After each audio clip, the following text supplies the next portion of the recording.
Good afternoon, ladies and gentlemen. I'd like to declare the Audit, Risk and Governance Committee meeting held today on Monday the 27th of November officially open at 5:31. And I'd like to welcome committee members and particularly Ms Newby and Mr Corelli for being reappointed for another 2-year term by Council as our external members on the Audit Committee. Welcome. I'd also like to pay our respects to the Noongar people and who are the traditional owners of the land and elders past, present and emerging. And just a reminder that this meeting is being audio recorded in accordance with council policy. No other visual or audio recordings of this meeting of any means are allowed. As this is the first meeting of the Audit, Risk and Governance Committee since the council elections, I'll be presiding over the meeting until we appoint a presiding member, at which point in time that person will take over and run the remainder of the meeting. So item 1 on tonight's agenda is attendance and apologies. I have all councillors in attendance, the external members, Ms Newby and Mr Corelli, officers present, no apologies received. Item 1.1 is the election of the presiding member of the Audit, Risk and Governance Committee. I have received a nomination in writing prior to the meeting from Councillor Mack. Are there any further nominations for the position of presiding member?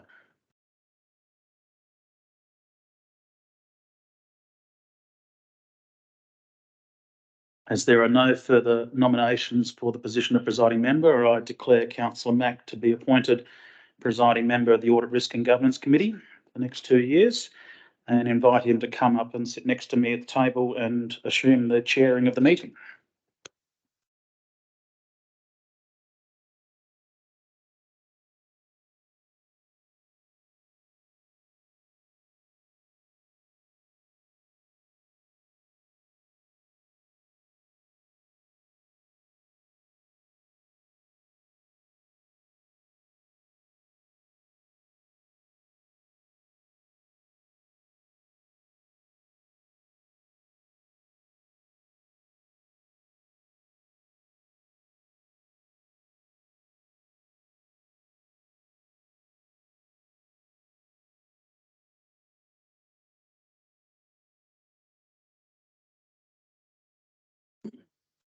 Thank you. We'll now move on to the call for nominations for the Deputy Chair, of which we haven't received any nominations. Are there any nominations from the floor?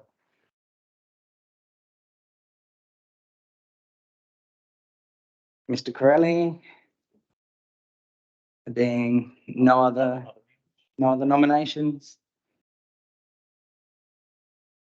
There being no other nominations, Mr Corelli will be appointed Deputy Chair.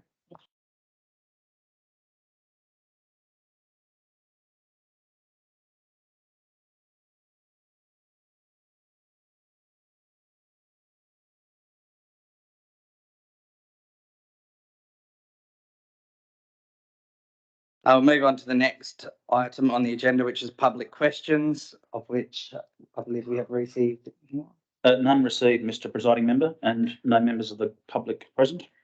With no members of the public present, we can move to deputations. We received any deputations? Haven't received any deputations either. And with no members present, we can move to declaration of committee members and officer interests. None received to the present time, Mr Presiding Member. Thinking, yeah, it takes us to agenda item 5, receipt of minutes or reports of consideration of adoption of recommendations from committee meetings held since previous council meetings. 5.1 minutes from the previous audit, risk and governance meeting. Do I have anyone to forward move that motion? Thank you, Councillor Duggan. And a seconder. Thank you, Ms Newby.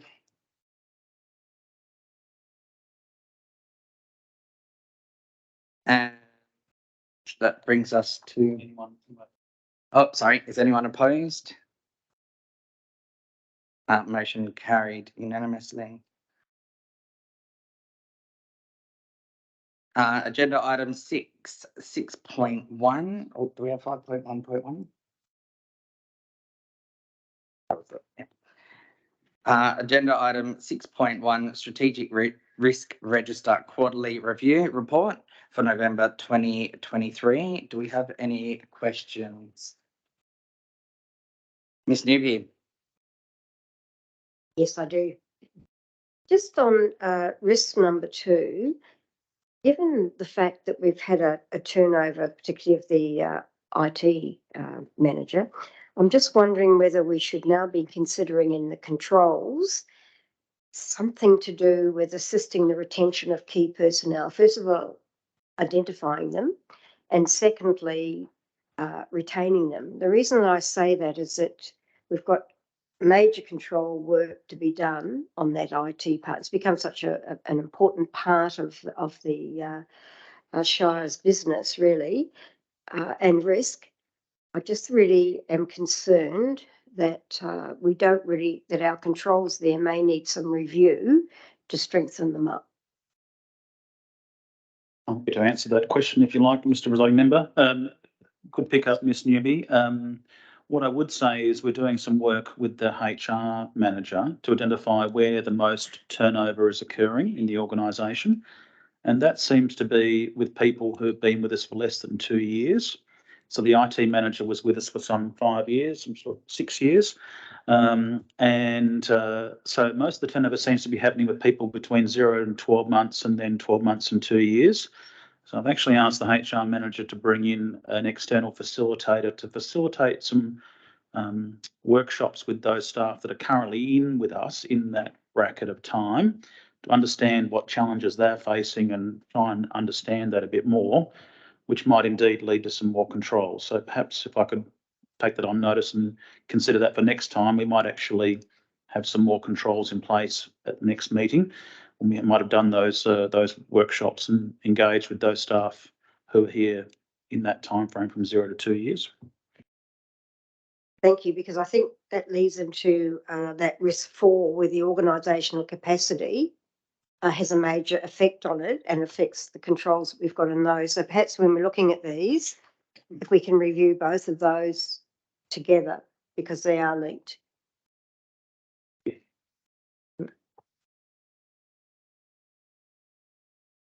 Is there any further questions, Mr. Crane?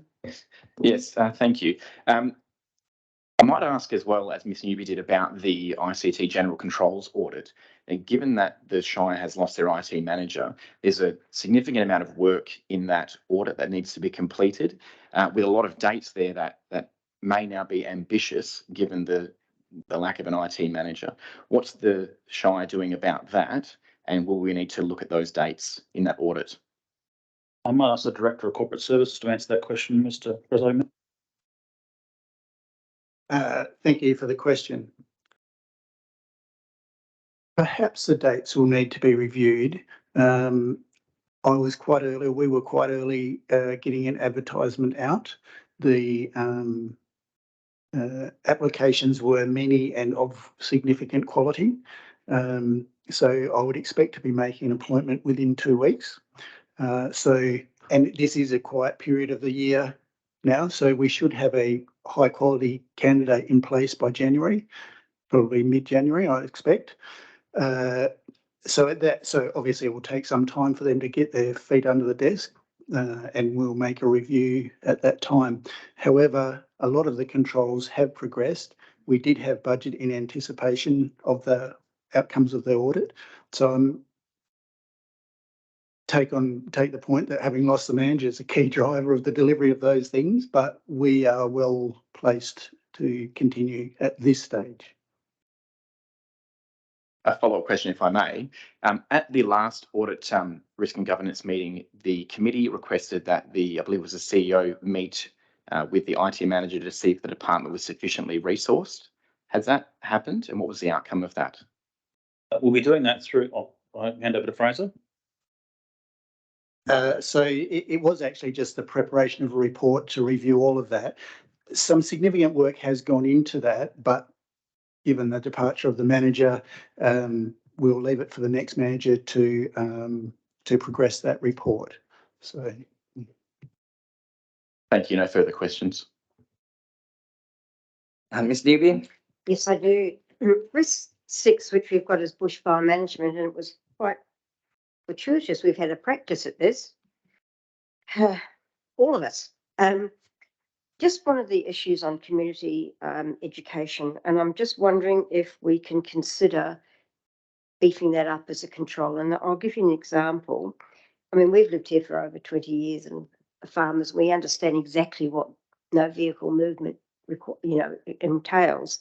But young lads riding motorbikes around their own property, it's not satisfactory, and it just concerned us a little.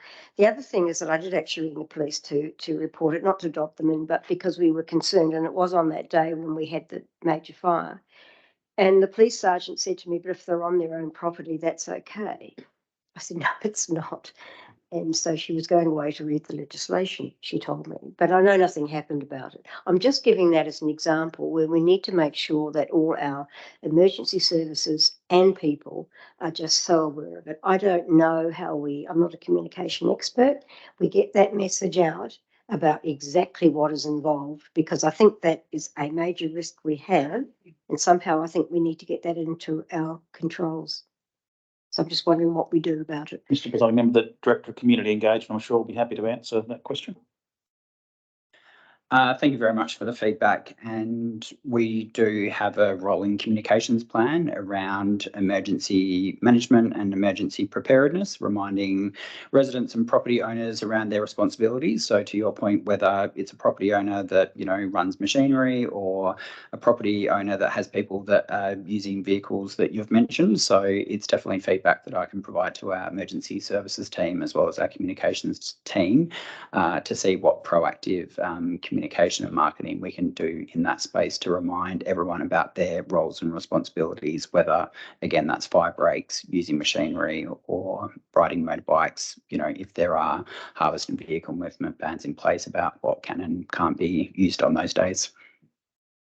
What I guess I'm asking for is that perhaps we need a formal control in here that we're using to manage it, and we have an action that we set that in place. That's what I'm trying to say. If we could formalise it, so even if new people are moving into the district, they are advised on what it means, because we've got a lot of people here now who aren't used to being in country areas.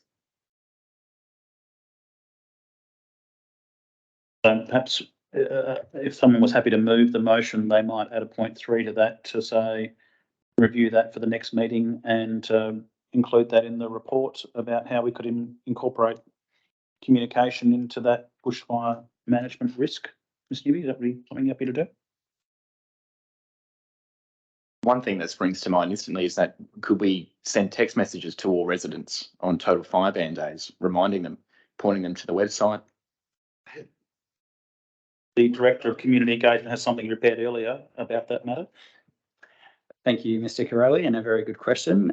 Sent an email to elected members on Friday afternoon advising that the Shire will be launching our SJ SMS alert system this week, which residents, property owners and or contractors can sign up to receive alerts regarding total fire ban days and vehicle and harvest movement ban days.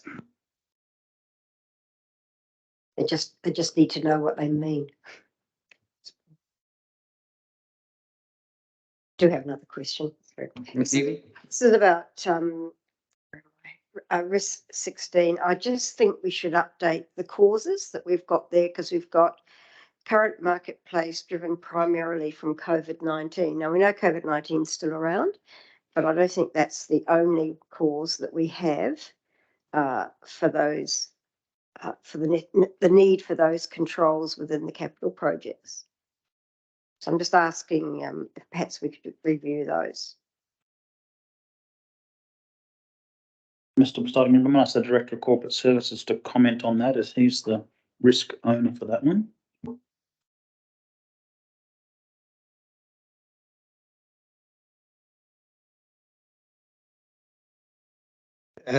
Timely pass from Mr. CEO. Yes, no, that it was a very reasonable request that we update those causes. Any further questions? There being no further questions, do I have a mover for the motion before us?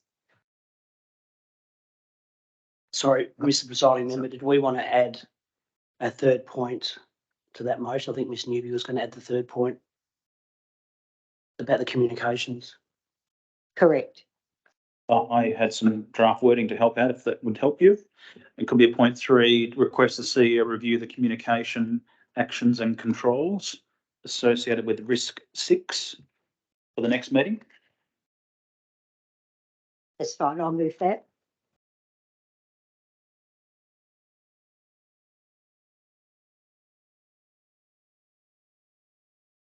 So Ms Newby, you're happy to move option 1 with the additional wording of point 3? Yes.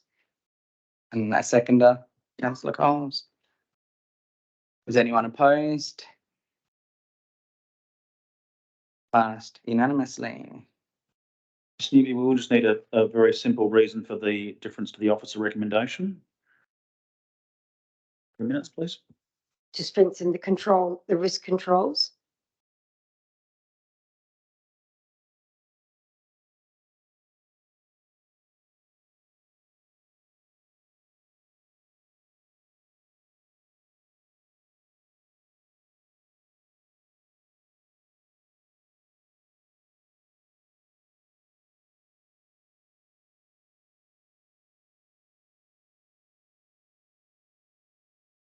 Thank you. 6.2, update on internal audit program. Do we have any questions? Ms Newby? Just a very quick one. I just think that the a date of May 2024 for the fire break inspections, given the fact that we haven't got a contractor actually to do it. I mean, it's really important that we have it, but I think that date's unrealistic. So I just ask for comment on that, whether we should put a more realistic date. So if we're not appointing someone into the early part of next year, I don't think that will happen. I might ask the manager of governance to answer that question if you like, Mr. Presiding Member. Yeah, I think it's a fair comment that given the struggles to locate a contractor, I recently touched base with one of our contractors or potential contractors who identified an interest in conducting the audit, but was obviously neither party was able to proceed during the fire season. They indicated that they remained interested in the work, but did again acknowledge that they were very busy doing other jobs potentially in that time. In respect to the timing of that audit, it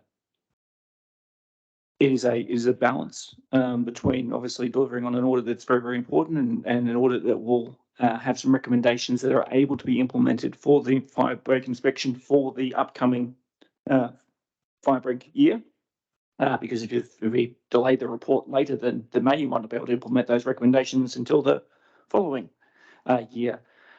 So certainly working towards that May timeframe, but appreciate that there may be a slippage in that one, then due to the nature of the fire season and also the availability of the contractors.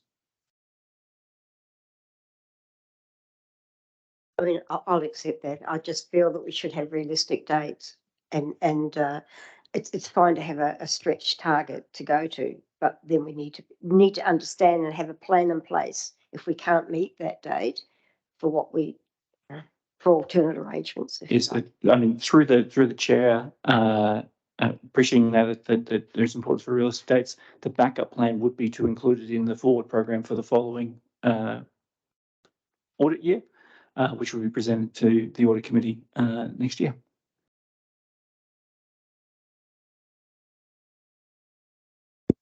Is there any further questions? I do have a question, if I may. A very quick one concerning the attachment 6.2. Why is it confidential? Director of Corporate Services can answer that question, Mr. Presiding Member. So as not to give any intelligence to our enemy. Essentially, all of our ICT services provide this report provides potential access points, weaknesses, describes weaknesses in our systems. We don't want to tell anybody that.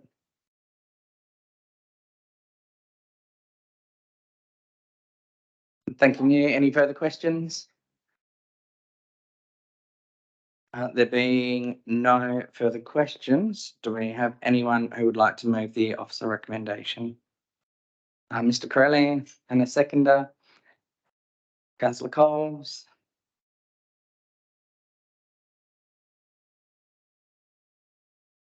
President Coles. My apologies, President Coles. Is anybody opposed to the motion? Motion is carried unanimously. Brings us to agenda item 7, motions which notice has been given. Mr. CEO. None from officers, Mr. Presiding. And item 8, urgent business, which we have agenda item 8.1. Yep. So, Mr. Presiding Member, officers will circulate this urgent business, but it does need your approval to be considered as the presiding member. So maybe if I can suggest you rule on that first, and then if you're happy, then the committee can consider it. Yes, I am happy for this to be considered. So we have agenda item 8.1, calling the Special Audit Risk and Governance Committee meeting. Has everybody seen the circulation? Are there any questions? There being no questions, do I have a mover for the officer recommendation? Ms. Newby and a seconder. Councillor Duggan. Is anyone opposed? Carried unanimously. And there being no further urgent business, we'll go to agenda item number 9, which is the closure of the meeting at 5:53. Thank you all. Have a lovely evening.